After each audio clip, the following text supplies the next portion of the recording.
Dar. Agradecemos su asistencia en esta quinta jornada de formación y el interés de cada uno de ustedes en seguir fortaleciendo sus conocimientos en materia ambiental. En continuidad con nuestro programa de capacitación ambiental, damos inicio a nuestra segunda sesión correspondiente al cierre de la formación Cómo manejar aguas residuales industriales, acceso a mercados y control de riesgos. En el día de hoy se estará abordando las diferentes tecnologías para el tratamiento de las aguas residuales. Contamos con la presencia de nuestro experto en el tema, el ingeniero químico Cándido Acosta, quien cuenta con más de 10 años de experiencia en el área de tratamiento de agua y efluentes industriales. Asimismo, se desempeña como catedrático en esta área en la Universidad de la UNFU y la Universidad Central del Este. A lo largo de su carrera ha liderado procesos que han permitido a las empresas alcanzar certificaciones en auditorías internacionales mediante una gestión eficiente de aguas residuales, así también como optimizar plantas de tratamiento, reducir costos operativos y mejorar la rentabilidad de los proyectos. Ahora bien, antes de iniciar, vamos a realizar la misma dinámica que hicimos el día de ayer. Por favor, colocar sus micrófonos en silencios, colocar en su perfil nombre e institución a la cual pertenece y las preguntas, por favor, colocarlas en el chat y durante toda la presentación y al final se estarán respondiendo dichas preguntas. Espero que puedan aprovechar este espacio y sin más preámbulos, damos el paso al ingeniero Cándida Costa para el inicio de esta sesión. Bien, buenas tardes. Espero que estén bastante bien. Muchas gracias, Amari, por la presentación. Activar mi cámara para que me puedan ver. Eh, ¿Me confirma si pueden ver la presentación, por favor? Ok, Sí, la podemos ver. gracias. Gracias. Vamos a hacer una recapitulación muy fácil, muy rápida y directa de las cosas que vimos ayer. Recordar que ayer estuvimos viendo la parte de los conceptos más básicos del agua y las aguas residuales, así también como la parte de los parámetros físico-químicos y biológicos, microbiológicos. Vimos también algo del reglamento correspondiente que norma el vertido de las aguas residuales tratadas y la calidad de agua. También vemos un poco de los aspectos económicos y técnicos de los sistemas de tratamiento y los sistemas de tratamiento como tales. En el día de hoy, que hemos denominado la segunda parte o parte 2, vamos a estar viendo algunas tecnologías que suelen emplearse para el tratamiento de las aguas residuales industriales. Pues, ¿cuáles son? Muchísimas, diversas. No, probablemente una hora no nos va a dar a nosotros para poder detallarlas como tal. Sin embargo, creo que sí vamos a poder alcanzar ver eh, la mayoría de las implementadas en nuestro país y en otros países. Eh, Quizás no en el detalle que deseamos, pero sí vamos a poder alcanzar, tener una idea, digamos que general y básica de cómo funcionan estas cosas. Vale. Eh, Haciendo también un poco de recapitulación de lo que vimos el día de ayer, habíamos quedado en que los sistemas de tratamiento suelen tener eh, como mínimo, bueno, como máximo, digámoslo así, 4 o 5 procesos, que va a depender digamos, del fin o el objetivo que usted tenga con su tratamiento de aguas residuales. Y dijimos que, bueno, que era pretratamiento, la primera etapa, o el primer conjunto de operaciones unitarias. El tratamiento primario, que le sigue al pretratamiento. Luego el tratamiento secundario o tratamiento de oxidación. Y por último, el tratamiento terciario, que puede o no incluir un tratamiento de reutilización de las aguas.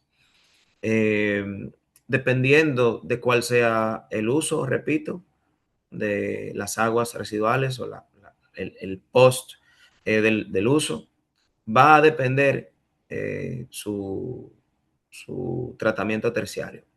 Y de igual modo, dependiendo de la calidad de agua inicial y el objetivo final que se tiene con las aguas residuales tratadas, va a depender el sistema de tratamiento también completo, el tren de tratamiento completo. Aquí también vamos a ver un poquito del tratamiento de los lodos, que son, digamos, que el subproducto que se desprende de los sistemas de tratamiento de aguas residuales y que muchas veces no se le da la debida atención. Aquí vamos a ver así, un esquema muy rápido de cómo funciona esto y cuáles serían las implicaciones técnicas. Bien, entonces vayamos al pretratamiento. Una cosa importante también es que debo mencionar que junto con el esquema que vamos a llevar de explicación en el día de hoy, va a ser eh, basado no solamente en la parte teórica, sino también en algunas experiencias, en algunas operaciones que vamos a ver, cosas que me han pasado y que yo he tenido junto a un equipo excelente de personas la oportunidad de poder resolver. Eh, y bueno, pues aquí vamos a estar viendo algunas estrategias que hemos aplicado a lo largo de mi carrera profesional. Vale, ahora sí vamos al problema. Entonces, la primera etapa, normalmente la mayoría de textos la definen como pretratamiento o tratamiento previo. En el pretratamiento se suelen, la normalidad de contaminantes que se eliminan son contaminantes sólidos apreciables, o sea, sólidos en suspensión, pero sólidos grandes. Pedazos de todo, o sea, de madera, de basura, de metales, arenas y grasas. Hasta, yo diría que hasta la reducción de arenas y grasas o tierra puede llegar el pretratamiento. Ya la reducción de otras cosas, más adelante los vamos a ver. Entonces, para poder lograr esto, no siempre se utiliza una sola tecnología, sino que se utilizan o se suelen utilizar varias cosas en el pretratamiento. Y claro, una de las principales unidades operativas para que el sistema pueda tener continuidad o para que el sistema pueda tener homogeneidad en, en la cantidad de agua, pues es un tanque de bombeo. La mayoría de las plantas residuales de tratamiento, de las plantas de tratamiento de aguas residuales de tipo industrial, suelen tener un tanque que adentro lo que tiene es pues un sistema de bombeo. Y claro, recordar que las plantas de tratamiento se diseñan con un parámetro crucial denominado caudal. Y el caudal pues es fácilmente cantidad de agua en volumen, o volumen de agua, mejor dicho, por unidad de tiempo. Esto es galones por minuto, metro cúbico por hora, litro por segundo, como ustedes lo quieran ver.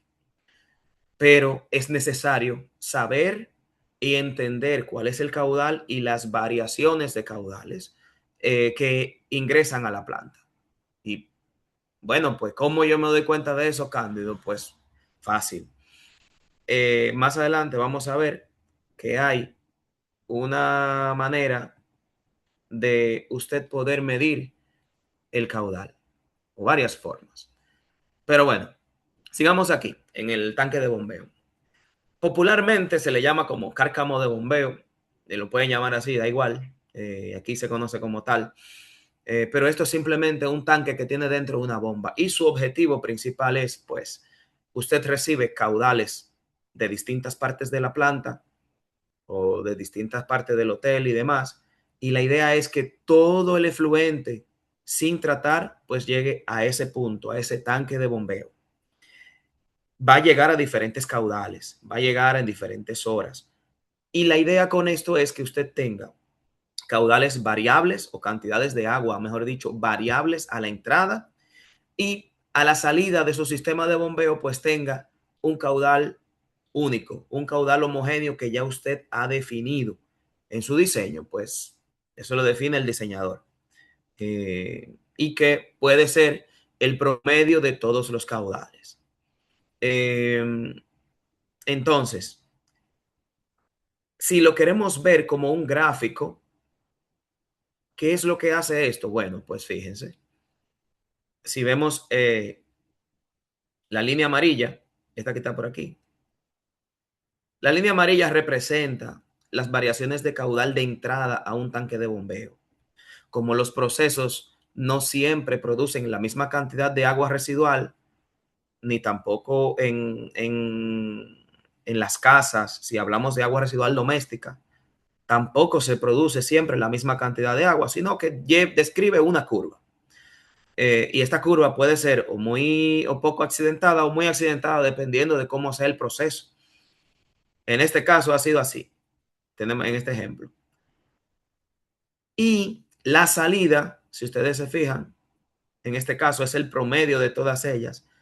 Y bueno, pues la salida siempre va a mantener un caudal más o menos fijo, que es lo que sale del bombeo. Y entonces esto va a hacer que la línea azul, por ejemplo, que es el nivel de agua dentro del tanque, llegue hasta un nivel máximo y luego entonces pues vaya descendiendo hasta quedar en valores cercanos a cero. Eso significa que el tanque en algún momento se vacía trabajando a un caudal fijo, aunque tenga estas variaciones de caudal. Entonces, hay veces en los que esto no es posible. Es decir, que el tanque se pueda vaciar. ¿Por qué? Bueno, pues por diversas razones. Si si este comportamiento de la línea amarilla, que es la entrada al tanque, varía mucho y usted le sigue sacando pues lo mismo, entonces su tanque se va a rebosar. De igual modo, si usted entonces, si su bomba por alguna razón mecánica o eléctrica o cualquiera de los parecidos está deficiente, si está obstruida, por ejemplo, si tiene algo pegado dentro del impeller y usted pues tiene menos caudal de salida, aunque el comportamiento de la línea amarilla sea el mismo, pues esto se le va a ir pues, por arriba. Y cuando pasa uno de estos sucesos, le suceden estas cosas. Miren un tanque rebosadito por aquí donde hay. Esto es agua que de este tanque por aquí arriba, pues salió, rebosó así, fue, y nos dejó ese pequeño reguero de agua ahí. Y esto es la misma situación. Aquí probablemente eh, o el tanque no estaba acorde con el volumen adecuado que pudiera soportar las variaciones de caudal, estas variaciones amarillas, sacando la misma cantidad de agua, o simplemente algunas de las condiciones de operaciones cambió. Y cuando esas condiciones cambiaron, pues el tanque no pudo, no tenía el volumen necesario para aguantar ese cambio de condiciones. Por eso es que es tan importante tomar en cuenta en el diseño cuando estas variaciones y estudiar muy bien el caudal para evitar que estas situaciones ocurran. Porque claro, probablemente el proceso siguiente de las siguientes etapas, pues se ha diseñado con este caudal, con el caudal de la línea roja, el caudal promedio. Entonces, claro, si se ha diseñado con ese caudal, usted no puede superarlo. Entonces, por tal razón, muchas veces lo que se hace es que se le da una, digamos que una holgura, llamémoslo así, bastante amplia al tanque de bombeo para evitar estas situaciones. ¿Dónde se coloca el tanque de bombeo? Bueno, pues depende de su efluente. si su efluente necesita primero una, que más adelante vamos a ver si tienen muchos sólidos grandes y demás, su tanque de bombeo no puede ser su primera etapa porque se le va a llenar mucho de sólidos. Necesita eliminar esos sólidos primero. Y vamos a ver más adelante cómo. Yo lo he colocado en la primera etapa, no porque siempre vaya en esa posición, sino pues para tener un punto de partida. Y suele ser el tanque de bombeo de los primeros puntos de partida. Luego de aquí he colocado entonces la medición de caudal. La medición de caudal pues tiene muchísimos dispositivos. Aquí yo he colocado 4, pero hay más para poder medirlo. Usted tiene por aquí una tecnología muy básica denominada canaleta partial. Déjenme borro. Vamos a borrar este primero. Y sigamos aquí. Entonces, esto se usa pues cuando usted tiene el agua residual que cae a un canal y es simplemente un estrechamiento del canal. Si ustedes fijan aquí, tiene unas dimensiones. El canal aquí tiene un estrechamiento como una garganta. No, bueno, no es una garganta literal, sino lo que en ingeniería llamamos garganta, un estrechamiento del canal. Y luego tiene un ensanchamiento a las mismas dimensiones del canal anterior. Básicamente, esto es lo que se hace es definir un área transversal aquí y a través de la altura del agua, pues se va y el área transversal, pues entonces se define, se calcula, mejor dicho, cuál es el caudal. Esto se usa muchísimo en plantas de agua potable, cuya entrada a la hora de toma suele ser un canal, y en aguas residuales domésticas también grandes, que la entrada es un canal. En aguas residuales industriales lo he visto poco realmente, porque normalmente la cantidad de aguas residuales no suele ser tanta como para poder medirlo a través o sea, como para tener necesidad de usar un canal grande. Casi siempre van por tuberías. Y en los lugares en los que he visto aquí en nuestro país que tienen una entrada a través de un canal, pues no lo miden de esa manera. Sino, en la mayoría de los casos no le miden caudal, que deberían. Bien, entonces, esto, canaleta partial. Canaleta partial. Así. Por otro lado, ya si su entrada no es un canal, sino una tubería, pues bueno, pues hay tecnologías para eso también. Está el contador de agua, que mide volumen, no necesariamente mide caudal. Entonces, esto es mecánico, adentro lo que tiene una turbina, que a medida que pasa el agua, pues entonces el agua gira la turbina o una chapaletita que tiene dentro, y eso se traduce entonces en los números que se pueden ver en la pantalla. Es muy parecido a lo que pone la Corporación de Acueducto y Alcantarillado. Pero tienen que ser para aguas residuales. Hay algunos que son para agua potable, y si coloca el agua potable en aguas residuales, se le tapa cada 10 minutos dependiendo de la cantidad de sólido que tenga el agua. Si el agua tiene muchos sólidos suspendidos, pues problema tendrá con eso. Va a tener que desmontarlo cada hora. Entonces, hay unos que vienen para aguas residuales y te compra ese. Por otro lado están los electromagnéticos y ultrasónicos. Entonces, básicamente funcionan casi que de la misma forma. Ellos lo que hacen es que generan un campo dentro de la tubería, y a medida que el agua pasa, pues distorsiona ese campo, y eso se traduce pues en una medida de caudal aquí arriba. Se puede ver el número debido a la distorsión de campo que hay dentro de la tubería. Estos, tanto este como este, son los más utilizados en plantas de tratamiento de aguas residuales industriales por su fiabilidad, porque son equipos que aunque se deben calibrar cada cierto tiempo, pues funcionan bastante bien y estables y te dan una idea bastante certera de cuál es tu caudal. Bien, luego de que nosotros ya tenemos el agua dentro de un tanque de bombeo, la estamos bombeando y le estamos midiendo, sabemos ya qué cantidad de agua hay, pues entonces el agua, habíamos dicho ahorita que traía sólidos. Entonces, esos sólidos hay que empezar a removerlos. Los vamos a remover todos en una etapa, desearíamos, pero no se puede. Hay sólidos de muchos tamaños y por tanto hay muchas, se necesita un buen poco de esfuerzo para poder eliminar estos sólidos o reducirlos en un gran porcentaje. Y una de las primeras cosas que se utilizan para disminuir sólidos grandes, pues son las rejas convencionales o las rejas de tipo manual.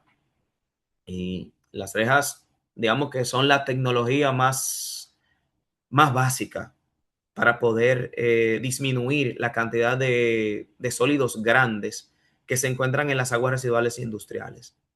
¿Qué usted va a reducir con esto? Pues eh, pedazos de madera, de plástico, de tela, todas esas cosas grandes que le llegan, pues usted la puede eliminar con eso. Tienen una limitación que son hasta 6 milímetros y tienen ellas una clasificación. Hay rejas de gruesos o de sólidos gruesos que van hasta 50 milímetros. Hay rejas de medios o de sólidos medios que van, me parece que entre 10 y 20 o 30 milímetros. Y hay rejas de finos o de sólidos finos que ustedes la van a encontrar hasta 6 milímetros.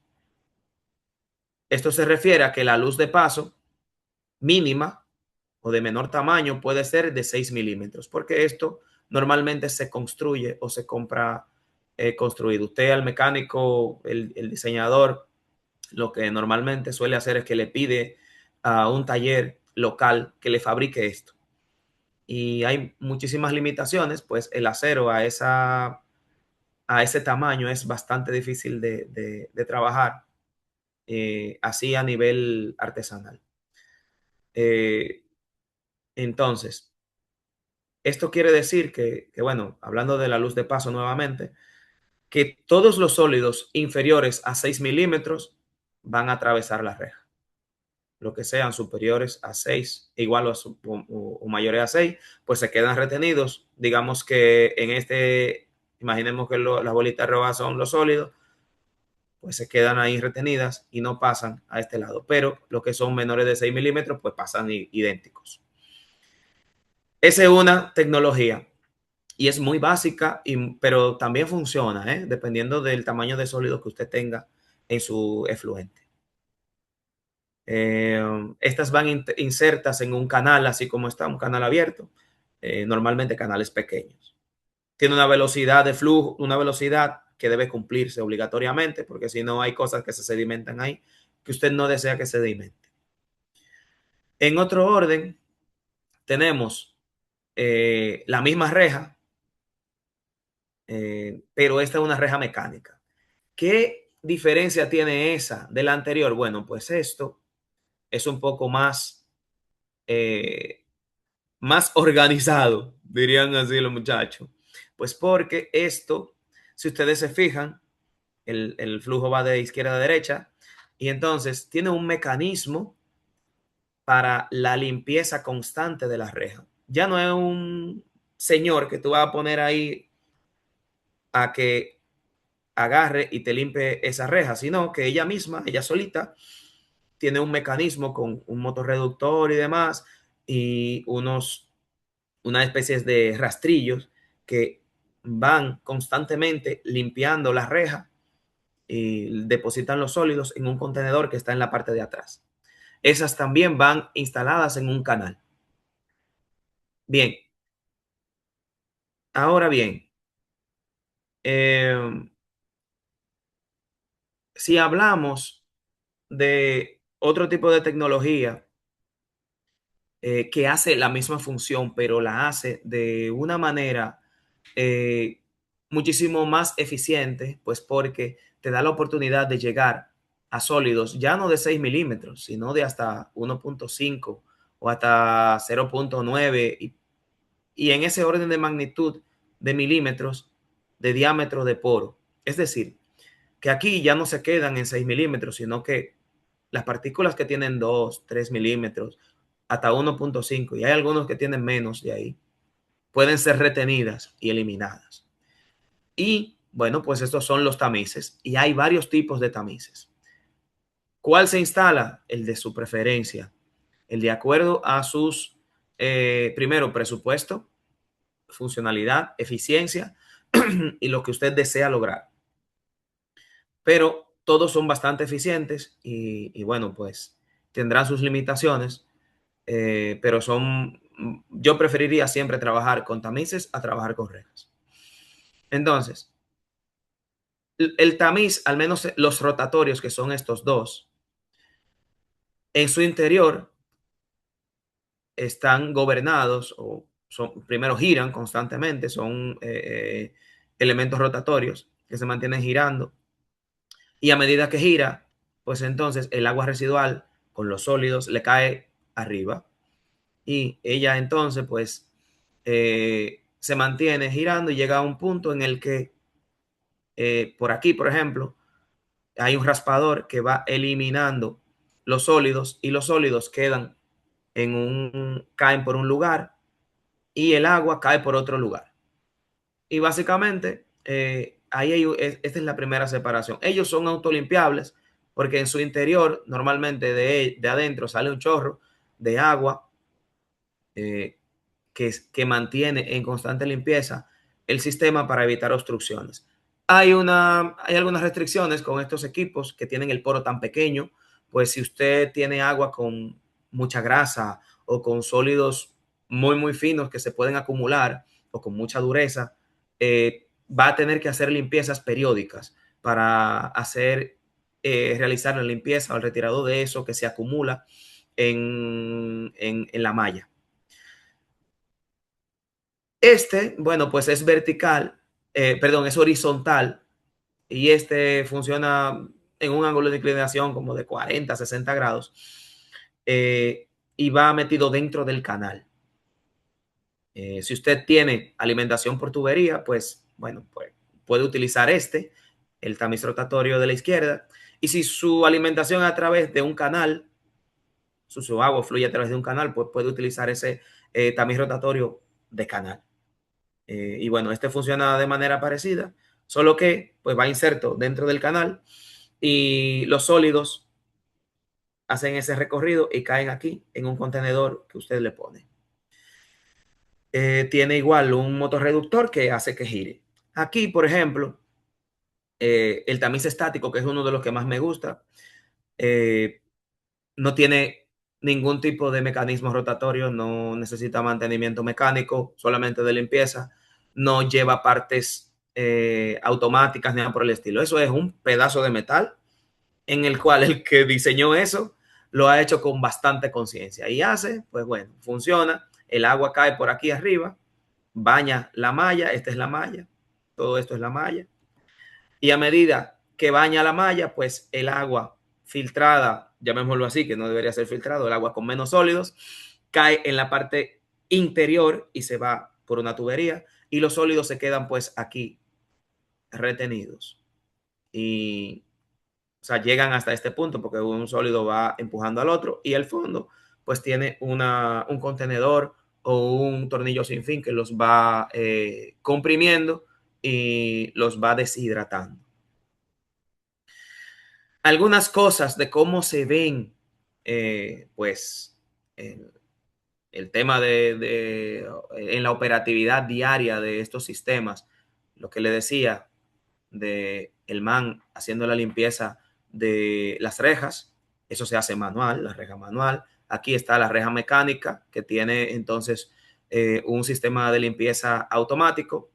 El tamiz rotatorio, aquí vemos uno de los chicos eh, haciendo limpieza manual de esa malla, miren la malla aquí, y el tamiz estático, que bueno, así se acumulan los sólidos. En este caso, en esa operación lo que se hacía era que cada cierto tiempo venía una persona y le echaba un poco de agua para ayudar a que los sólidos bajen hasta este punto.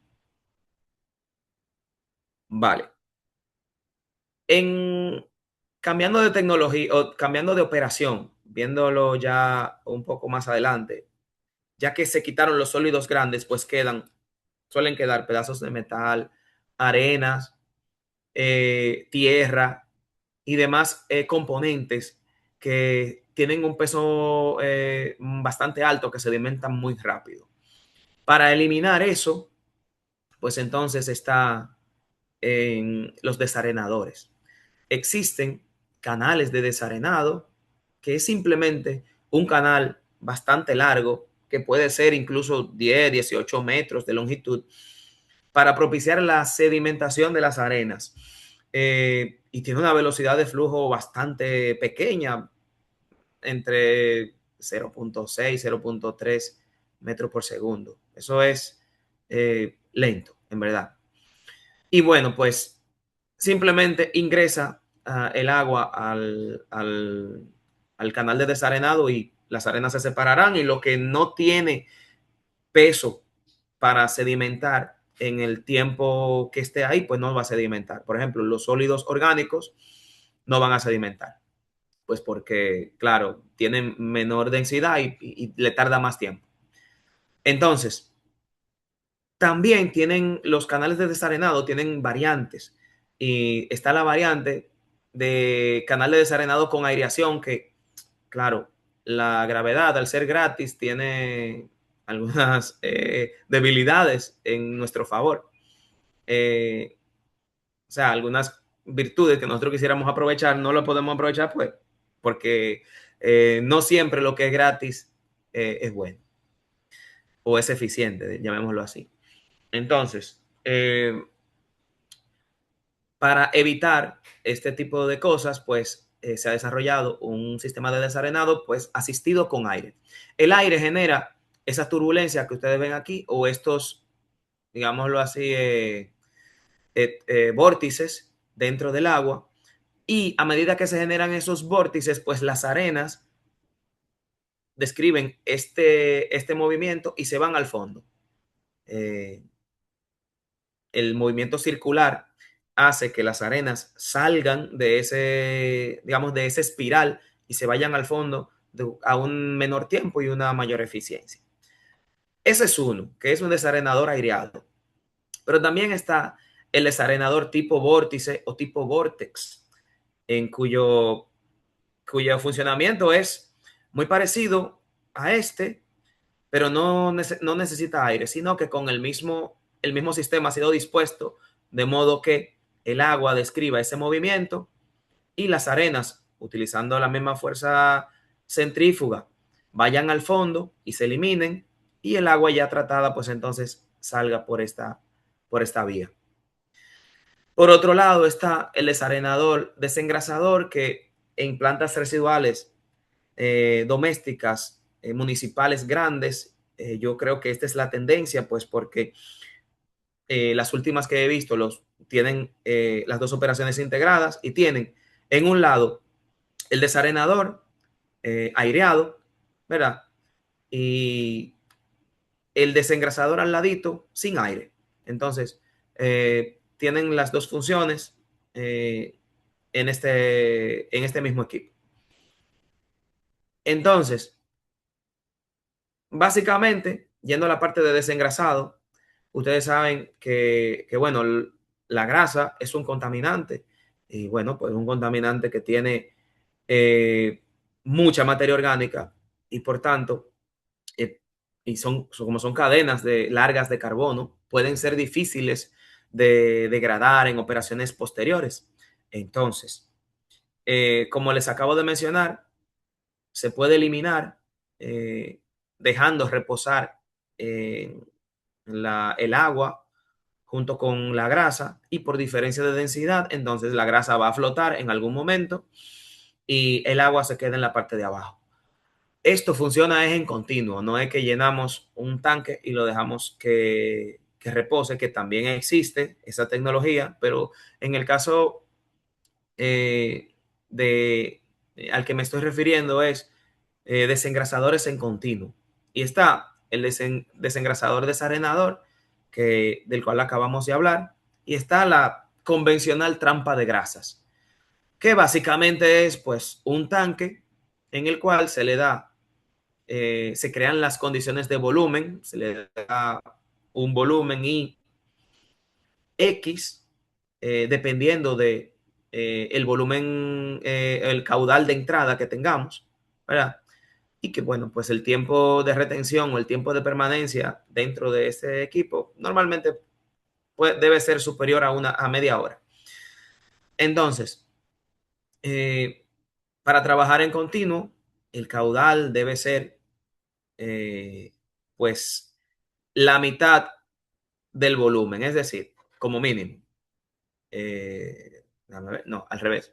El caudal debe ser la mitad, el doble del volumen. Si usted trabaja a 100 metros cúbicos por hora, pues su trampa de grasa debe tener 50, como mínimo. Puede tener más.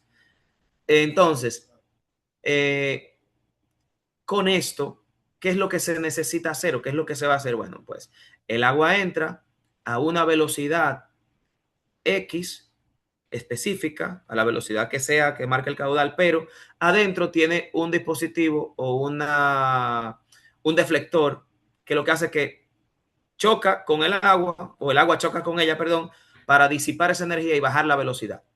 Y cuando baja la velocidad, pues el agua se mete por debajo y a medida que avanza el agua, pues entonces la grasa se va separando y dejando una capa de grasa en la parte superior, y ya pues entonces el agua con menor concentración de grasas entonces sale del sistema igual por la parte de abajo.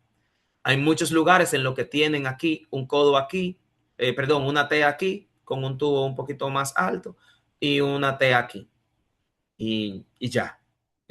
Normalmente eh, incluso en construcciones eh, domiciliarias se construye de esa manera. El mantenimiento de esto es simplemente un man que venga con un camión y limpie eso, limpie la superficie, que es donde se acumula la grasa, y pues se la lleve en un camión. Problemas que me ha dado. Ustedes recuerdan que yo le avisaba sobre aquellas plantas que tienen producción de arenas, eh, tierra y demás cosas. Bueno, pues esto es una trampa de grasa que no tiene una etapa previa de desarenado.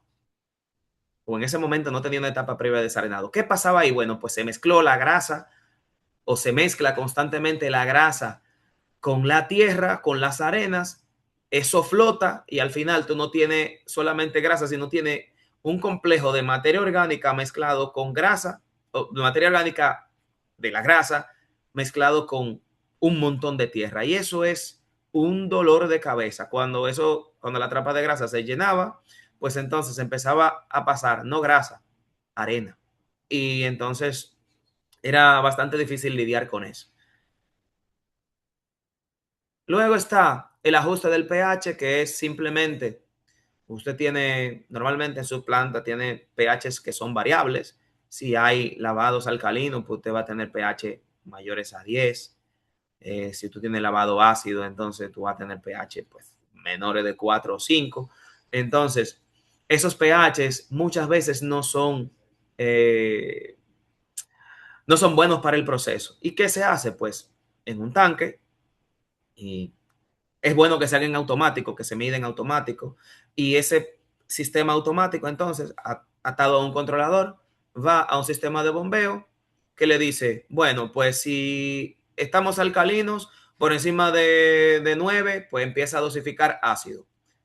Pero si estamos muy ácidos, qué sé yo, por debajo de 4 unidades, pues entonces empieza a dosificar un álcali, que casi siempre es soda cáustica. Eh, por su precio y disponibilidad. Y así se suele corregir el pH. Otra operación importante, ya hablando de la parte de tratamiento primario, que suele ser una, una flotación o una sedimentación, que más adelante vamos a ver, pero para llegar ahí tenemos primero que hacer la, la coagulación y la floculación. ¿Y qué es esto? Bueno, pues ya recuérdense que pasamos de todas las rejas, tamices, desarenado, desengrasado y la mayoría de los sólidos que sedimentan muy fácil pues se quedaron atrás. Ahora hay sólidos pequeños que por su tamaño les da mucho trabajo sedimentar o flotar, o sea, irse al fondo o irse a la superficie. Ellos se quedan ahí eh, eh, suspendidos en el agua y eso aporta materia orgánica muchas veces o contaminación a nivel general. Entonces, fíjense, si vemos aquí a la arriba y a la izquierda, recordándonos que polos opuestos se atraen, pero polos iguales o polos con la misma carga se van a repeler. Y eso es lo que suele pasar con estos sólidos tan pequeños, pues que tienen cargas parecidas. En este caso yo he dicho, bueno, pues son positivos, pero pueden ser al contrario, pueden ser negativos. Y la mayoría de ellos son o positivos o negativos. No hay un equilibrio que los permita unirse y eso lo mantiene a ellos rebotando como pelotitas y nunca se van a poder unir para sedimentar. Entonces, para poder romper ese sistema, esa estabilidad que suele llamarse suspensión coloidal, entonces usted literalmente agarra y le dosifica productos químicos. ¿Y cuáles son esos productos químicos? Bueno, pues inicialmente coagulantes, que hay muchísimos. Están el sulfato de aluminio, el cloruro férrico, policloruro de aluminio, hidroxicloruro de aluminio y unos cuantos más. Estos son los más, lo que yo siempre me topo. Eh, y básicamente ellos lo que van a hacer es que las cargas se las van a equilibrar. Lo agita a una velocidad pues de 100 RPM o más porque su interés en este caso es que el coagulante se disperse muy rápido en el agua y va a generar inicialmente unos sólidos o unas aglomeraciones muy pequeñitas y débiles llamadas coágulos. Entonces, esos coágulos que todavía no tienen un peso importante que les permita a ellos sedimentar rápido o flotar rápido, entonces usted lo pasa a una siguiente etapa en donde se agrega otro producto químico llamado floculante. Los floculantes suelen ser polímeros derivados del petróleo, que pueden ser de alto o bajo peso molecular. Esto se estudia, se hacen unos estudios que más adelante vamos a ver qué es lo que para determinarlo, pero pueden ser variados. Y de igual modo se agregan allá a los coágulos que usted formó en la etapa anterior. Y ellos lo que van a hacer es que van a pasar de coágulos débiles y pequeñitos a aglomeraciones más grandes. Y eso ya tiene oportunidad de sedimentar muchísimo más fácil. Si ustedes se fijan en esto que está aquí a la derecha, así se ve más o menos un floc o flóculo terminado, ya listo para sedimentar o flotar, dependiendo de la operación que sea para separación de sólidos. Esto, la dosificación de estos productos químicos se estudia y para luego poderlo aplicar en planta. Entonces, el análisis que se suele utilizar de laboratorio más común es el jar test o prueba de jarras, en el que usted ve que tiene unas jeringuillas aquí abajo. Normalmente se suele hacer con otras cosas, pero en planta casi siempre por practicidad se usa así y rapidez. Entonces, dosifican a cada uno una dosis en cada uno de las jarras o de los beakers, se observan los resultados, se miden sólidos suspendidos totales y se escoge la que haya tenido mejor performance. Aquí, bueno, está un operario haciendo este análisis. Eh, Normalmente en plantas en donde eh, los efluentes cambian mucho de características, cambian. Es necesario hacer este análisis hasta una vez por turno. O se coordina con la producción o con el equipo de producción y cada vez que ellos cambien un producto o hagan un lavado o algo así, se tiene que hacer una prueba para rectificar la, la dosis de producto químico en planta. Hay plantas que son así, hay otras que simplemente los operadores pues lo ajustan en el proceso, que no está mal, pero quizás para tener las cosas muchísimo más organizadas, es mejor siempre hacer la prueba y eso también le ayuda a usted a tener su proceso más medido y más documentado. Una vez ya usted tiene los flocks que ha coagulado y ha floculado, ya tiene sólidos grandes dentro de su sistema y ya lo que le queda pues entonces separar eso.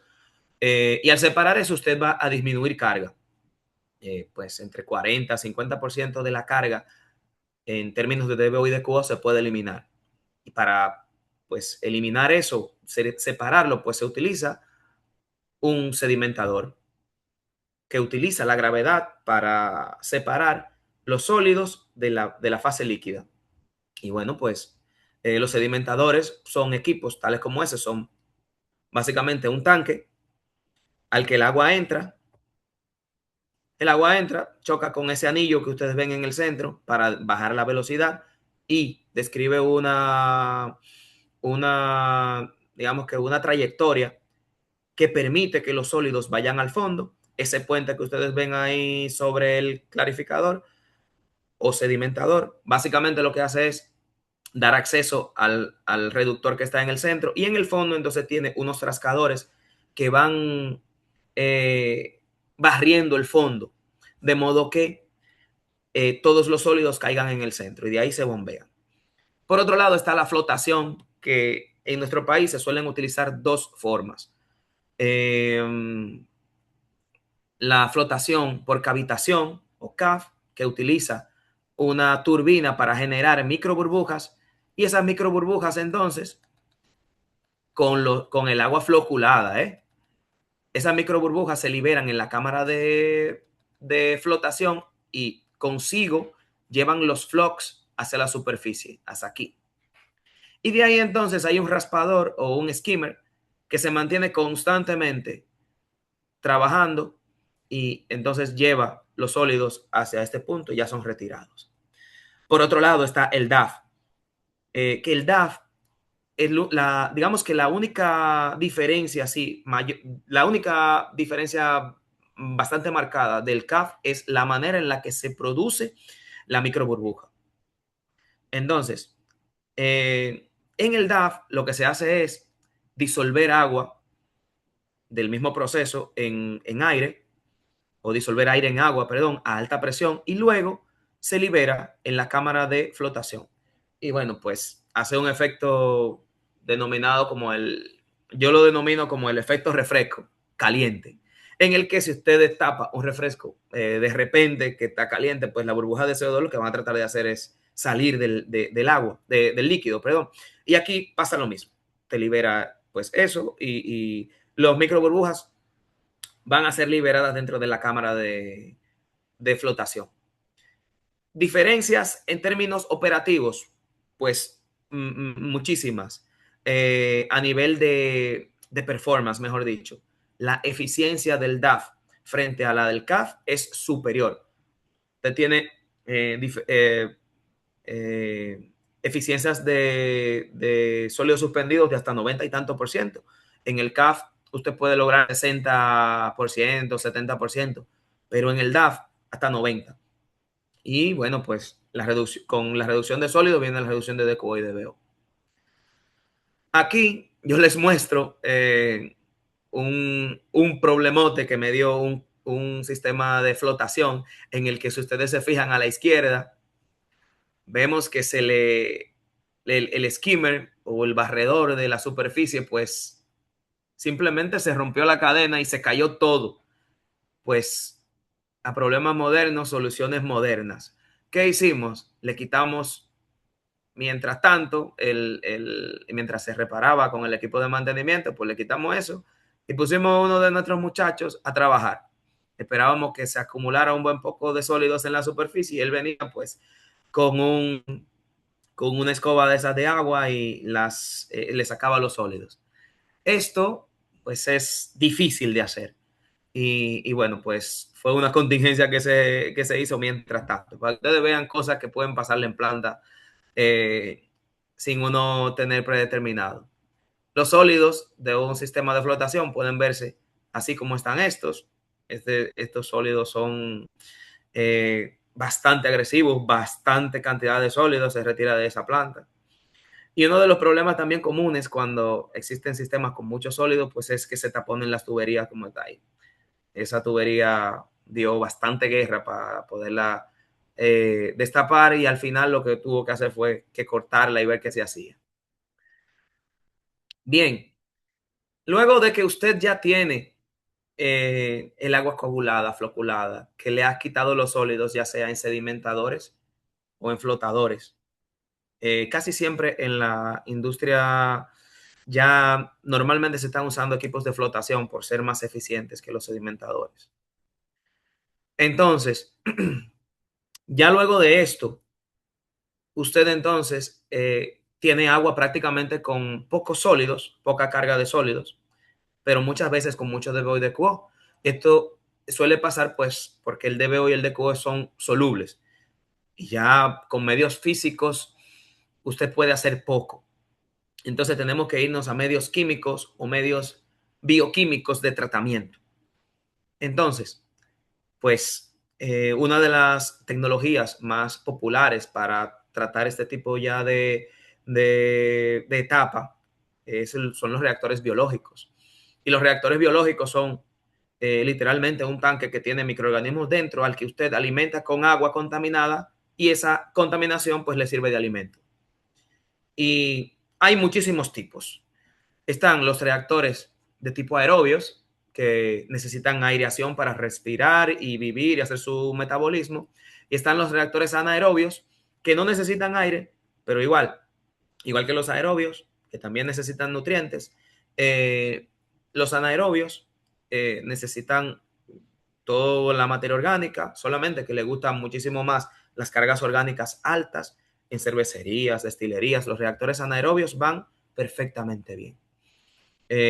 A los aerobios le gusta un poquito menos no es que le gusta menos, sino que son más grandes si reciben más carga, a medida que reciben más carga.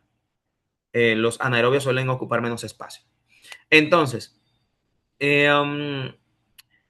los reactores aerobios pueden ser o de biomasa suspendida, que tienen un lodo en el interior en el que los microorganismos viven.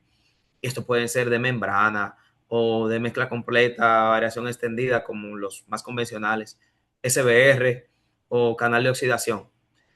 Y los de biomasa adherida, pues son como el filtro percolador, los MBBR y los biodiscos. Aquí, en los de biomasa adherida, no hay un lodo como tal, rico en sólidos, sino que lo que hay es un medio plástico en el que las bacterias, los microorganismos se pegan y bueno, pues sea por agitación o sea por aireación, usted hace que esos medios plásticos, piezas plásticas, lleguen a todos los puntos del reactor para alimentarse. De igual modo, los anaerobios pueden ser de biomasa suspendida. Ahí hay fosas sépticas incluso. Las fosas sépticas son reactores anaerobios de muy poco performance, pero son reactores anaerobios. Luego ASB, los reactores de manto de lodo anaerobios de flujo ascendente. Y luego ASB con recirculación interna. Que tienen lodo dentro, en donde vive la biomasa. Y de biomasa adherida también, como el filtro anaerobio. Entonces, fíjense, aquí está el reactor de fangos activados a la izquierda, el reactor de fangos activados de mezcla completa, pues esto es simplemente un tanque, ¿verdad? En el que esa parte marrón representa a los microorganismos y bueno, pues los microorganismos se mantienen en constante aireación y agitación, salen a un clarificador en donde hay separación de esos sólidos de la biomasa y ya luego de que hay separación de los sólidos, entonces pues ya el efluente sale clarificado. Y al salir clarificado, pues ya es el tratamiento biológico. Esa biomasa que sedimenta en el fondo, pues como son microorganismos, usted no lo puede botar. Los recircula y se mantiene en una recirculación constante hasta lograr las condiciones adecuadas. Una vez, esto para usted tener control de la biomasa, pues mide la concentración de sólidos y si se excede de la concentración de sólido de diseño, pues entonces tiene que sacarlo por aquí en la purga, donde dice exceso de lodos. Esos trabajan en continuos. Existen otro tipo de reactores. Igual, el mismo lodo y la misma biomasa y demás, pero no trabajan en continuo, sino que trabajan en etapas. Hay una etapa de llenado, una etapa de aireación, una etapa de sedimentación y una etapa de salida de agua. Estos son los denominados SBR o reactores secuenciales, que aquí hay muchísimos instalados de esos y funcionan bastante bien en industrias. Por otro lado están las tinas de oxidación o los canales de oxidación que funcionan muy parecidos a estos, solamente que funcionan como un canal. Esto es un tanque, este es un tanque que pareciera que está estático, pero esto es un canal que se mantiene en movimiento constante. Igual tiene un clarificador y también recirculación. Este que está aquí en el medio, el SBR, no necesita ni de aireas, ni de sedimentación, ni de un sedimentador, perdón, ni de recirculación, pues porque todo lo hace en un tanque, en un solo tanque. Y está la tecnología que, una de las más recientes, que es el MBR, o reactor de membrana, que tiene el mismo lodo, se reducen los contaminantes de la misma manera, pero la forma de separación sólido-agua tratada es distinta. Aquí no hay sedimentador tampoco, sino que lo que se hace es que la separación del agua tratada y de la biomasa, pues se hace con unas membranas. Está acoplada a una bomba de vacío y se mantiene succionando el agua para filtrarla.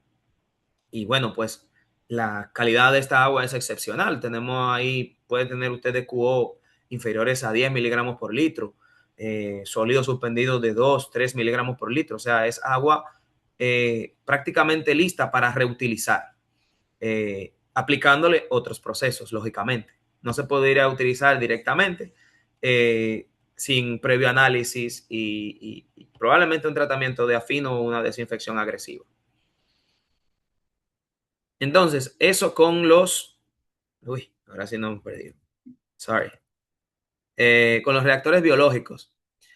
Pero fíjense, los reactores biológicos, la degradación microbiana y lo biológico y todo eso está muy bien. Eh, pero aparte de eso, hay otros sistemas que no son necesariamente con lodo, sino que son biomasa adherida. Están los biodiscos. Pues fíjense, esto está fijo. Esto es un medio fijo, perdón, que simplemente lo que hace es girar y tiene la biomasa pegada como una alga que se le pega. Entonces, se mantiene dando vueltas lentísimo, entra en contacto con el agua y a medida que entra en contacto con el agua, pues los microorganismos se alimentan. Ese es el biodisco. Tenemos también el filtro precolador en el que pues, el agua entra por debajo y se riega desde la parte más alta y atraviesa entonces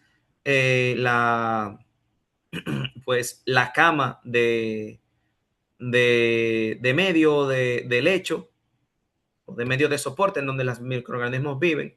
Y está también el MBBR, pues si ustedes se fijan aquí, tiene en su interior, es muy parecido al fango activo, simplemente que aquí no va a tener lodos activados, sino que tiene estas piececitas que ven aquí a la derecha, donde dice detalle del biocarrier, va a tener un montón de esas piececitas adentro. Esas piezas suelen ser de plástico y la idea es que la biomasa se pegue a esas piezas, viva, habite y haga lo que sea. A medida que la biomasa va muriendo, pues se despega y eso genera un lodo de menor concentración que en los fangos activados que debe separarse en un clarificador o flotador.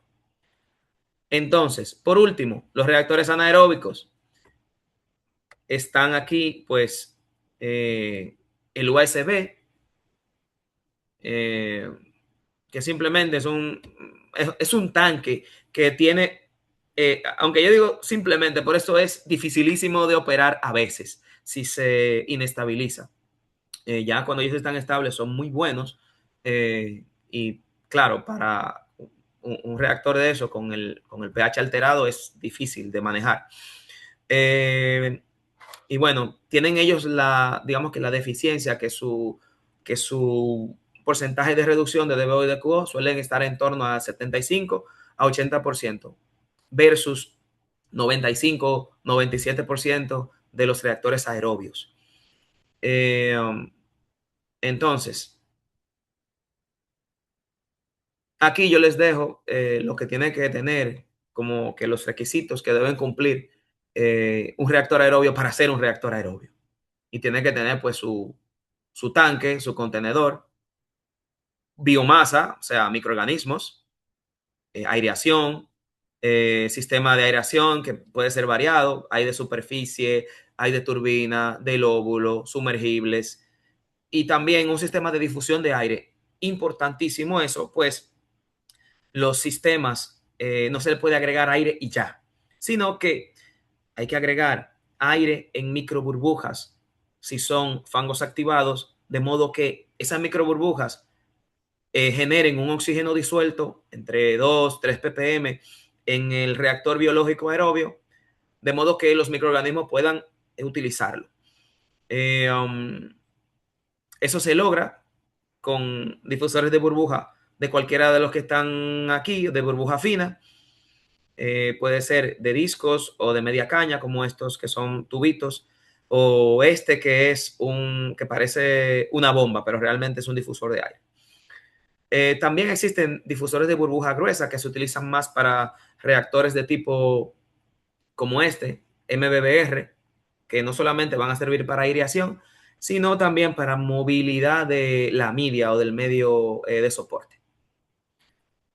Entonces, si ustedes se fijan, la biomasa en un reactor biológico de fangos activados, pues se ve tal como eso que le estoy mostrando en el microscopio. No sé si lo pueden ver de manera adecuada. Ahí a la izquierda ven un parásito rotífero indicativo de que el fango activado está en buena salud. Eh, Hay indicación de algunos microorganismos que si ellos están presentes, pues el fango activo está bien. Hay otros que si están presentes, entonces es que el fango activo está malo. Ahí hay el mismo rotífero, me parece que eso fue el mismo día que yo lo tomé, pero de otra toma. Si ustedes ven, todo lo que está alrededor de él, eso que parece, es oscuro que se ve alrededor de él, pues los flocs, los lodos, en donde que le sirven de refugio a ellos y de alimento para ellos poder desarrollarse. Problemas que dan los fangos activados. He seleccionado los reactores de fangos activados pues porque son los más utilizados en la industria, pero hay muchísimos otros que pudiéramos hablar de ellos. Entonces, aquí tenemos una señora de nitrificación. Este sistema de fangos activados no tenía un sistema de eliminación de nutrientes y bueno, pues el nutriente se elimina, el nitrógeno, mejor dicho, por vía biológica, se elimina en donde no hay aire. Y en un sistema como este que tiene una parte de aireación y una parte sin aireación, que es donde se separa el lodo, entonces, ¿dónde se va a separar el nitrógeno? Pues en el clarificador. Y eso es un clarificador que tiene un arrastre de sólidos tremendo, básicamente por una desnitrificación excesiva. Para resolver esto, pues, que me tocó apagar y encender los aireadores del reactor eh, varios minutos. Yo le di en ese momento creo que media hora, 45 minutos, una hora, no recuerdo bien. Pero sí tenía que airearlo por plazo para ayudar a que la liberación de nitrógeno se diera en el reactor y no en el clarificador. Eso luego se convirtió en esto. Y fue bastante duro lidiar con eso. Por otro lado, esto es una proliferación de bacterias filamentosas, pues las bacterias filamentosas son microorganismos no deseados que se dan, son oportunistas y se dan por bajas condiciones de nutrientes, por presencia de grasa, por muchísimas cosas. Ellas siempre están en el fango, pero están controladitas cuando el sistema está funcionando de manera adecuada. Si hay un descontrol en las condiciones, pues las bacterias convencionales, protozoarios, cerotíferos, pseudomonas y demás, van a bajar su producción y ellas entonces se van a desarrollar en demasía. Y esto empieza como una espuma muy inocente, como eso, ¿verdad? Y luego se convierte en esta masa de espuma marrón, dura, que luego entonces se convierte en, de ahí pasa a algo parecido a esto en el clarificador. Y usted no tiene agua clarificada, sino pues lo que tiene es eh, pedazos de sólido flotando en el clarificador. La idea es que usted tenga un clarificador como este que le voy a mostrar, como ese, así, sin nada en la superficie, bonito, bien separado, incluso que se ve en el fondo el tubo de distribución, porque el agua está bien clarificada. Pero eh, cuando usted tiene un problema, normalmente se suele ver así como está a la izquierda. Entonces, más problemas que dan, difusores rotos. Esto es un problemazo. Pues, ¿qué sucede con esto? Ustedes recuerdan ahorita, alguien tiene el micrófono abierto. Ok. Ustedes recuerdan ahorita que yo les mencionaba que el aire debe pasar a través de la columna de agua del reactor, pues en micro burbujas. Cuando esto se rompe, pues las micro burbujas ya no son micro burbujas, sino son burbujas grandísimas. Y el aire pasa a toda pastilla, pasa rapidísimo y pasa eso. Entonces, los microorganismos no tienen oportunidad de aprovecharlo. A partir de que usted tiene una turbulencia rarísima en su reactor. Y entonces, pues, ¿qué sucede también? Su oxígeno disuelto, pues baja. Usted tiene que estar aquí en oxígeno disuelto. Y mírenla por allá abajo por donde está. Eso significa inactividad de los microorganismos y por tanto problemas de reducción de DBO y de QO. Este es el estado normal de ellas. Y miren cómo estaba. Para solucionar eso no hay más que cambiar los difusores de aire. Por otro lado, problemas de sedimentación también debido a que las bacterias son muy viejas, por ejemplo, como este, por falta de purga de lodo o que son muy jóvenes por exceso de purga de lodo.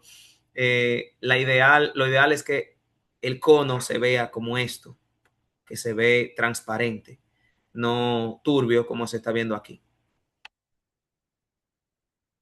Ahorita dijimos sobre no voy a entrar mucho en detalle de esto, pero el tratamiento secundario al final es una oxidación y se puede hacer por vía microbiológica, como son los reactores biológicos, pero también por vía química.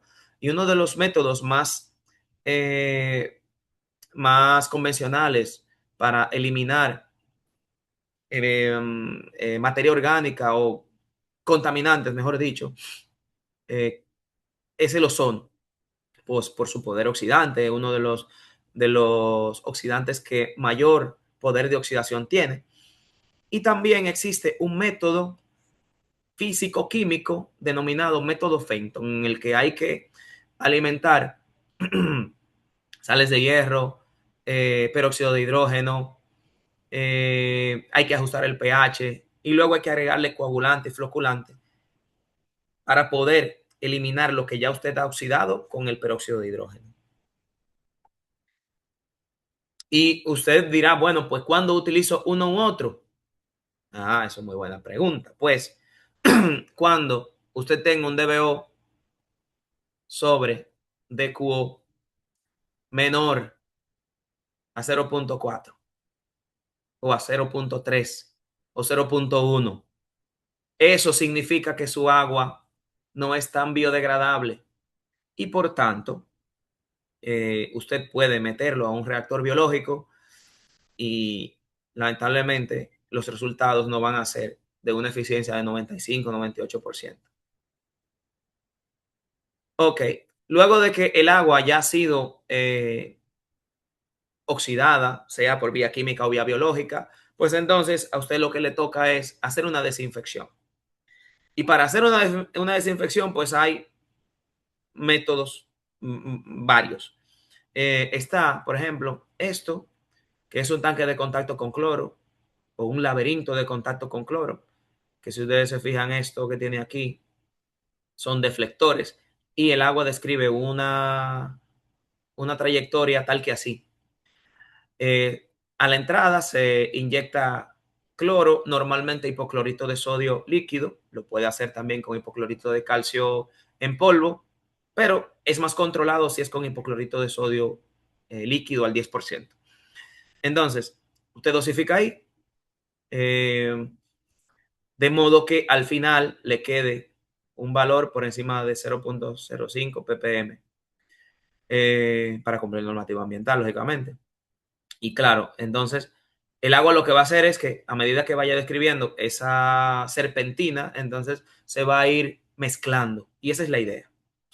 En caso de que usted, bueno, pues tenga valores superiores a estos, hay métodos también para hacerlo, que es agregando un inhibidor de cloro, como bisulfito de sodio. También hay medios físicos para poder hacer la desinfección del agua, pues con una lámpara UV. Y la lámpara UV simplemente lo que hacen es irradiar una luz de tipo UV sobre el agua a medida que va pasando a través de su canal. Y cuando un microorganismo se encuentra con esa luz UV, pues entonces lo que sucede es que el ADN del microorganismo se atrofia y ya no se puede reproducir. Y como los microorganismos tienen una vida muy cortita, ya luego no, ella no puede dejar descendientes y pues entonces morirán tarde que temprano. Entonces, es muchísimo más recomendable y más beneficioso para el medio ambiente siempre desinfectar con lámparas UV, que no deja residual, no genera subproductos en el agua, productos químicos raros, no se convierte en un contaminante cuando llega al medio receptor, que hacerlo con cloro. Sin embargo, en nuestro país no es ilegal hacerlo con cloro, en verdad. Lo que sí tenemos que tener cuidado es con las dosis. Con esto, con esta parte de desinfección, entonces terminaría la parte o de la línea de agua para poder hacer vertimiento en normativa. Dependiendo de cómo quede el agua en ese punto, puede ser que sea necesario someterla a otras operaciones o no. Si el proceso está bien diseñado y adaptado a las condiciones y al agua residual de entrada, normalmente no es necesario. Pero si hay algunas anomalías o el sistema realmente lo requiere, pues puede ser que se necesite hacer alguna filtración o algo complementario a la operación inicial. Finalmente, como yo mencionaba hace, creo que ayer, yo les decía que la contaminación no desaparece, sino que se convierte en otra especie muchísimo más fácil de manejar. Y esta especie más fácil de manejar, pues es el lodo. Y usted saca lodo de muchísimos lugares. Pues saca lodo del tratamiento primario, saca lodo del tratamiento secundario, puede sacar lodo de los tanques de contacto con cloro si hay una sedimentación o si queda resto de materia orgánica y sedimentan ahí. Entonces, todas esas cosas hay que darle tratamiento para o darle reutilización o darle destino final. ¿Y cuáles son esas etapas? Bueno, pues hay un espesamiento que puede ser por gravedad o por flotación. Ese espesamiento consiste en aumentar la concentración de sólidos, retirándole agua. Casi siempre se agrega un producto químico, un coagulante o un floculante, dependiendo de cuál sea el tipo de lodo. Hay veces que no, por la densidad del lodo, si es muy denso, no se necesita eso.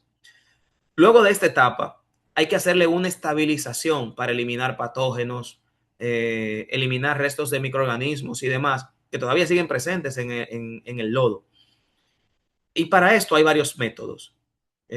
Hay un método biológico que, bueno, que puede ser una digestión, que es como se llama el tratamiento biológico de lodos, una digestión anaerobia, que tiene beneficios, pues con la digestión anaerobia se puede producir metano y ese metano, pues aprovecharse en generación eléctrica, en quema en calderas o en cualquier otro uso que se le quiera dar. o puede ser de tipo aerobio, que es simplemente un tanque aireándose y no va a producir metano ni nada por el estilo, No, yo no no va a te oler feo, sabía eso. Pues yo eh, le llamo, esa es la gente de barbecue hasta yo. no va a oler feo ni nada por el estilo, pero conlleva un consumo energético mayor y no produce nada. Entonces, luego de que el lodo está estabilizado, pues ya lo que toca es empezar con los procesos de deshidratación para darle disposición final. Es muy difícil usted mover lodo líquido de una planta y disponerlo en líquido es muchísimo más difícil. Entonces, ¿qué se hace? Pues se deshidrata. ¿Y cómo? Pues por varios medios. Se puede deshidratar por una centrífuga o un decantador al que se le agrega un polímero floculante para facilitar la salida del agua. Se puede deshidratar por un filtro prensa o por un filtro banda, o se puede deshidratar por un screw press o tornillo sin fin. Al final, lo que va a salir de aquí, de esta etapa de deshidratación, es agua que se suele devolver a la etapa inicial, al tanque de bombeo del que hablábamos, de la planta de tratamiento de aguas residuales, y se vuelve y se trata. Entonces, como resultado final, te queda entonces lodo sólido. Y ese lodo sólido no queda como polvo, no queda pulverizado realmente, no, sino queda semisólido con humedades entre los filtros prensa, que son los que mejor humedad presentan, puede ser de 40 a 50% de humedad, pero estas tecnologías como la centrífuga, eh, el filtro banda o el tornillo sin fin pueden dar humedades de entre 75 o 78% o 72%. Y ya eso entonces tú lo puedes aprovechar, pues, bueno, pues para varios usos.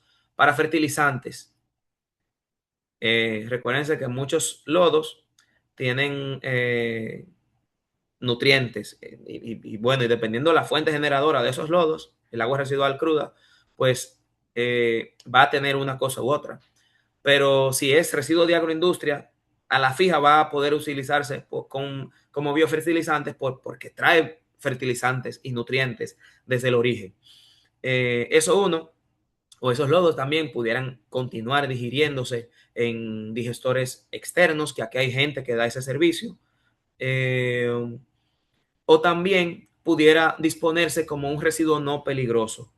Esto va a depender si es no peligroso o es peligroso del tipo de industria. Industrias que tengan productos químicos agresivos, que utilicen, que tengan muchos metales pesados, no pueden considerarse como residuos no peligrosos sus lodos. Entonces ahí tocaría hacer una caracterización de ese lodo, ver cuáles son los componentes y al final decidir cuál proceso de disposición final llevaría. Normalmente, incineración o una disposición especial con un gestor autorizado. Y bueno, hasta aquí eh, mi participación por el día de hoy. Ya hemos visto las operaciones más básicas de un sistema de tratamiento de tipo industrial. Eh, Recordar que no necesariamente son todas las que están aquí, pueden ser menos e incluso puede tener operaciones adicionales a las que les he comentado. Sin embargo, recuérdense que por tiempo no pudiéramos cubrir más de lo que hemos cubierto. Dando muchísimas gracias, entonces pasemos a la etapa de las preguntas. Bien, contamos con una serie de preguntas. La primera es, en la parte del tratamiento primario, preguntó Leandro Ballista, Uh -huh. si el tanque de bombeo se llena, ¿es posible que ese desborde afecte diferentes áreas de las instalaciones desde el punto de vista de un hotel? No, pero claro, claro que sí, más en hoteles, pues porque digamos que el ambiente que debe ser muy agradable de un hotel se puede ver afectado. Malos olores, presencia de plagas y muchísimas cosas derivadas de eso. Lo mejor es que eviten por todos los medios de que se le vaya a rebosar un tanque y más un tanque de bombeo.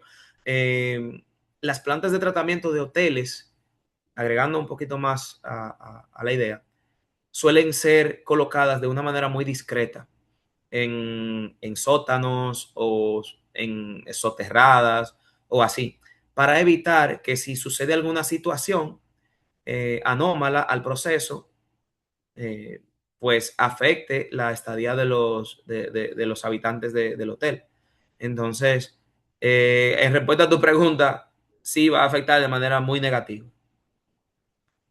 Por eso, si tu tanque se te ha rebosado o se te está rebosando, vale la pena hacer una revisión de caudales y ver si el tanque es adecuado. O si es que en algún momento hay una alteración de caudal no contemplada.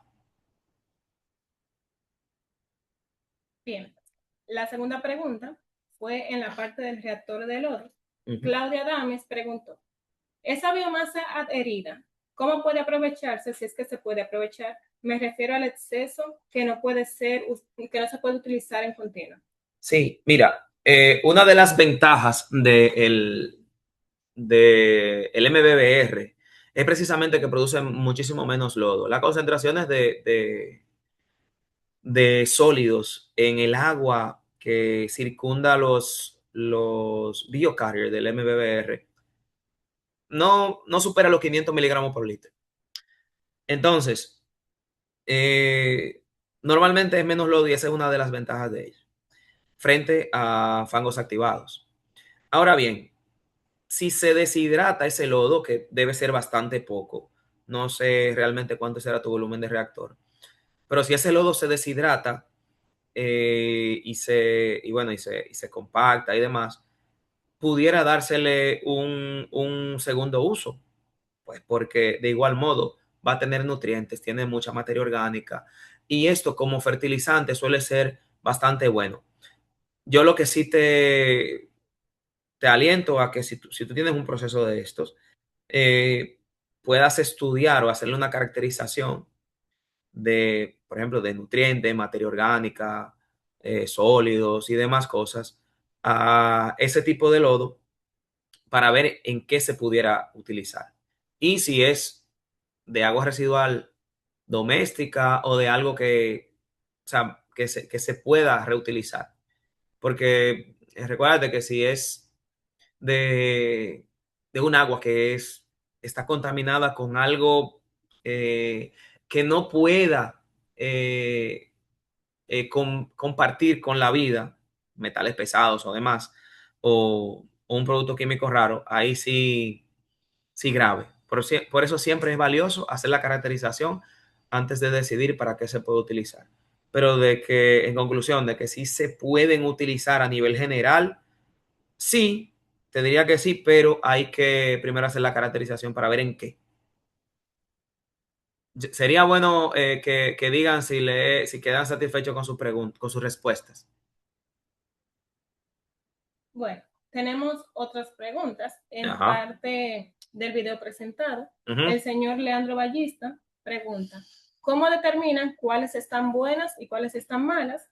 Si hay un listado de estos microorganismos y en qué momento se eliminan las bacterias, si se eliminan. Ok. Fíjate, sí hay bastante literatura de bioindicación. Yo no soy microbiólogo, pero sí me ha tocado observar mucho fango activo al microscopio. Y de igual modo, o sea, como lo hacen los microbiólogos, ellos tienen un atlas de, de estos microorganismos, de cómo se ven más o menos. Y bueno, pues en función de eso ellos lo pueden tipificar. De igual modo, aunque no es lo más recomendable que un ingeniero como yo, que soy químico, por ejemplo, se meta mucho en temas de microbiología, yo sé lo básico y yo he aprendido a identificar los microorganismos más básicos, las pseudomonas, los rotíferos, las amebas, los protozoarios y las filamentosas que son dañinas. Entonces, yo, desde que veo un fango activado, determino qué cosas son como que las más básicas para yo poder saber si están o no están en salud. Y busco esos microorganismos. Si están presentes, verifico cómo es su estado, si realmente están vivas, si están en movimiento o si han muerto. Y en función de eso y el comportamiento del sistema, pues entonces yo pudiera sacar conclusiones.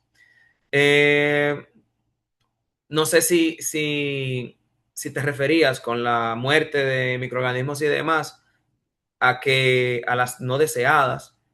Eh, Sería bueno que me expliques esa parte porque ahí no le entendí bien.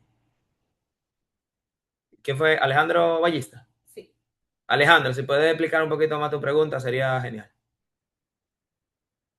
Buenas tardes. Sí. Es básicamente en cuanto a la imagen que usted mostró en el microscopio, ¿no? Dice que hay Ajá. bacterias para determinar que está teniendo buena activación y en otras no tanta, ¿no? Hay bacterias que son dañinas para el caudal, ¿no? Entonces, mi pregunta sería, ¿cómo ustedes determinan cuáles sí son buenas, cuáles son malas, si tienen un listado para una y la otra? Sí. Y ya ya como producto final, ¿en qué momento las eliminan? Si realmente se eliminan. No, porque esos microorganismos, como yo mencionaba, no se eliminan del todo, porque al contrario, son beneficiosos para el sistema. Recuérdate que el reactor Siempre biológico es están un presentes. tanque. Siempre están. Sí, sí. Creo que Tú perdí lo el que le audio. va, esos microorganismos son como, bueno, pues tu guerrero. Tú eres, pues, el manager de un boxeador y ese es tu boxeador el que te va a ayudar a ganar la batalla. Entonces, hay que alimentarlo, hay que darle nutrientes y demás, y luego la alimentación está en el agua residual. Entonces, ellos simplemente son un instrumento, es una tecnología para usarse. Lo que pasa es que es microbiológica. Y por esa razón, sí, déjame ver aquí. Bueno, que es un fango activado. ¿Está viendo la presentación? Ok, este es un fango activado y yo había dicho que, por ejemplo, en el tanque cuadrado de la izquierda, ahí es que ellas viven y respiran y demás. Y en el tanque circular de la derecha, que está azulito, que es un clarificador, ahí lo que se hace es una separación del lodo. Sin lodo no hay tratamiento en este sistema, en este. Entonces, lo que se hace es una recirculación hacia la izquierda de ese lodo para mantener la concentración de los sólidos que en definitiva se traducen en microorganismos. Y cada cierto tiempo, eso sí, esta flechita que está debajo de las monedas saca el lodo en exceso porque mientras más lodo hay, pues más recursos consumen. Hay que tener un equilibrio en el lodo. No sé si, Alejandro, si te he respondido de manera adecuada. Sí, gracias. Ok, y con respecto al Estado, sí existen atlas y demás cosas, existen cursos de bioindicación en la que tú vas a aprender microbiología de reactores biológicos. Y los libros de tratamiento de aguas residuales también tienen parte de microbiología. Vale. Continuando la misma línea de los microorganismos, la señora Débora de la Rosa pregunta si se puede determinar físicamente o microbiológicamente el tipo de bacteria. Sí, se puede hacer en vista en microscopio, normalmente con tinciones, en azul de metileno o en rojo, cualquier tipo de tinción, dependiendo del tipo de bacteria que tú estés buscando.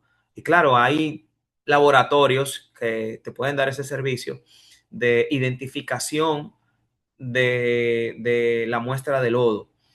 Aquí realmente no sé hasta qué punto pudieran llegar, pero ese fango tú lo puedes llevar a un laboratorio y decirle, bueno, pues yo quiero ver si hay bacteria gram positiva, si hay pseudomonas, si hay protozoario, si hay rotífero, y tú le puedes dar ese listado y ellos te van a decir si hay presencia o no, porque ellos como microbiólogos pues la conocen pues al dedillo. Listo. Bueno, la señora Débora quedó satisfecha con la respuesta. Gracias. Carlos Lora pregunta, saliendo un poco de ese contexto, ¿es normal que las tuberías por donde esa agua procesada circula sea caliente? Bueno, depende. Es que va a depender de muchísimas cosas, de las condiciones ambientales, del tipo de influente. Si es el agua tratada ya al final del proceso que ha pasado por un sistema biológico, no debe superar los 40 grados, 30, 35 grados, porque recuérdense que el sistema biológico responde a los estímulos normales de cualquier ser vivo. Una alta temperatura, pues 100 grados lo va a matar. En 12 grados, 11 grados, 10 grados de temperatura se inhiben porque le da frío también y dicen, bueno, pues hay que guardar energía para trabajar luego. Entonces, si es que ha pasado por un sistema biológico, no. No debería superar los 40 grados. Ahora, si es que ha pasado solamente un tratamiento primario, en el que probablemente hay una coagulación, floculación, eh, puede ser que sí, en algunos casos, dependiendo, aunque lo dudo mucho porque la coagulación muchas veces depende de la temperatura. Hay coagulantes que dependen de la temperatura, aunque actúan. Yo, en respuesta a tu pregunta, te diría pues que si se da, que puede darse el caso, sería solamente si, en plantas que tienen un tratamiento primario. Plantas de tipo industrial que han pasado el agua por un tratamiento físico-químico y que bueno, que es caliente al final. Pero recuérdense que el agua caliente o que la temperatura, mejor dicho, es un parámetro de vertido y que hay que cumplirlo. En caso de que usted tenga un efluente caliente, pues tiene que enfriarlo. ¿Por cuál método? Bueno, por cualquier método, por un chiller, una tina que usted lo deje ahí un tiempo y le meta aire o una torre de enfriamiento o cualquier cosa que le sirva para enfriar ese efluente a la temperatura que pone la normativa. Bien, esas han sido las últimas preguntas. Okay. Si alguien tiene alguna más, tiene el chance de poder hacerla.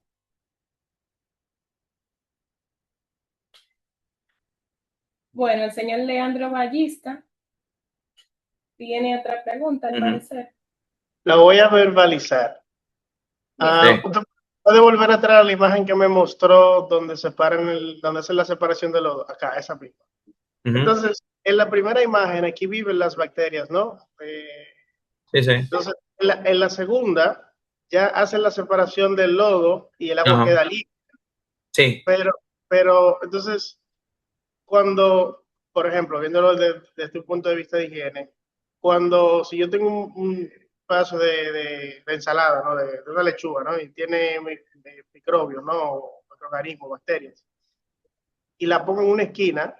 Si yo corto ese lado, no quiere decir que todo lo demás esté contaminado. Entonces, quiere decir que aún luego de la separación, las bacterias continúan viviendo en el agua o ya sí tienen una disminución cuando la pasan por las luces ultravioleta o sí, por ejemplo, ya cuando la recibimos en el hotel, sí se le puede dar un tratamiento diferente como la torre de enfriamiento. Lógicamente, voy a poner otra imagen. Lógicamente, como el agua ha tenido contacto con el fango activo, pues sí va a tener algo de microorganismos. Y por esa razón es que, bueno, pues se hace la desinfección para poder hacer el vertimiento seguro del agua. Claro, independientemente de que tenga 1 miligramo por litro de sólidos suspendidos, un DQO de 5 miligramos por litro, que son valores excepcionales. Tú no puedes agarrar un vaso de agua de un clarificador y bebértelo, pues porque microbiológicamente no es seguro. Tú ves, aunque el agua esté así como se ve aquí en esta imagen de abajo y de la derecha. O sea, el agua ha estado en contacto con un montón de microorganismos, patógenos y no patógenos. Qué bueno que lógicamente tú no puedes tener contacto con esos microorganismos directamente. De hecho, en clarificadores yo he visto muchas veces que pone el letrero de riesgo biológico. Y el agua, o sea, aquí afuera ya se supone que está tratada. O sea, aquí en esta flecha donde dice fluente clarificado, y el agua está tratada. Pero microbiológicamente todavía le falta. A nivel de material orgánico, pues ya está ready. Ya tú no le vas a poder hacer casi nada más, salvo alguna que reducción cuando tú le apliques el desinfectante si es un oxidante. Vale. Pero ya, o sea, aquí todavía se corre el riesgo de alguna contaminación microbiana. Sí, de alguna contaminación importante, ahí era mi duda. Yo decía que aunque el agua ya esté clarificada, sí depende de un método de desinfección adicional, porque Exacto. que saliendo de Claro, ahí ya esté por eso apta, yo he ¿no? colocado, que luego del sistema biológico hay que desinfectar el agua. Aquí, en algunos países ya han eliminado el método de desinfección por cloro. Aquí todavía lo usamos y Ok. han ido adoptándose más al sistema de desinfección por UV, porque Por el un cloro, mes. bueno, pues genera muchísimos subproductos que siguen siendo contaminantes, pero de igual modo, yo sigo siendo partidario de que el agua al final de los procesos se desinfecte. Va. Muchas gracias. Vale. Todo bien. ¿Alguien más o ya ahí terminamos? Al parecer ya hemos concluido con las preguntas. Ok. Damos el paso a nuestra compañera madre. Como ya concluimos con las preguntas, nos gustaría tener un recuerdo de esta capacitación. Por favor, los que puedan abrir sus cámaras. Vamos a dar par de minutos, par de segundos para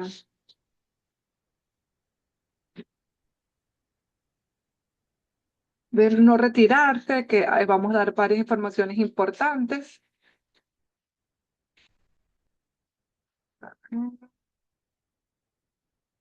Sí. Un momentico, de no esperar un momentico y no retirarse.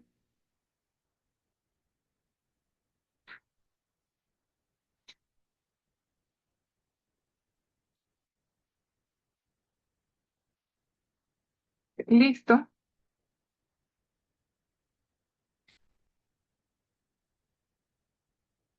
Ahora bien, agradecemos sinceramente la participación de cada uno de ustedes en esta jornada de capacitación, así como los valiosos aportes compartidos. De manera especial, agradecemos al capacitador, ingeniero Cándido Acosta, y a Elidar por impulsar este tipo de iniciativas que fortalecen nuestros conocimientos y compromisos con el medio ambiente. Pudimos apreciar en la presentación del ingeniero tan completa las diferentes tecnologías de tratamiento de aguas residuales. Estos procesos son completamente implementados y optimizados. No solo permite el cumplimiento de la normativa, sino que también dan una oportunidad a las empresas a mejorar su eficiencia operativa. Permite lo que es reducir riesgos, costos y fortalecer la sostenibilidad y competitividad de las empresas. Muchas gracias a todos por su atención, participación y excelente disposición. En lo adelante vamos a estar compartiendo los enlaces de grabación del día de ayer y del día de hoy por correo electrónico. De igual manera, vamos a suministrar el contacto del ingeniero para cualquier consulta que desean realizar. Muchas gracias a todos. Nos veremos en una próxima sesión. La estaremos publicando en nuestras redes sociales y de igual manera por vía correo electrónico.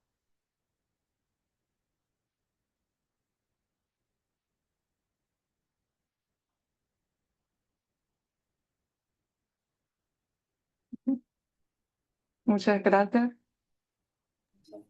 Gracias, bye.